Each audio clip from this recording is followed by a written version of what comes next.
For the ambient air package, different scents are available to clean and subtly perfume the interior air in your BMW.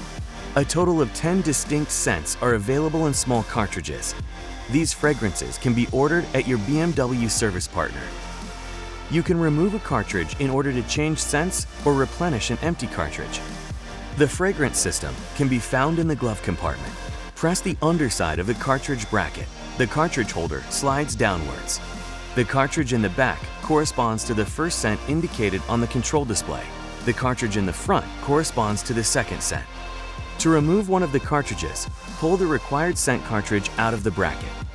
Now, before installing a new cartridge, remove the cover of the new fragrance cartridge to expose the fragrance compartment.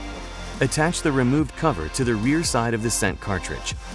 Next, position the cartridge so the chip points away from the cartridge bracket and the exposed fragrance faces inward. Insert the scent cartridge into the cartridge bracket without forcing it. The cartridge has a magnetic connection and can be felt to engage slightly when inserted. Push the cartridge holder upwards until it engages. The fragrance menu will reappear. Make sure no objects press against the cartridge holder from underneath. Finally, close the glove compartment. Continue watching our how-to series to get the most out of your BMW.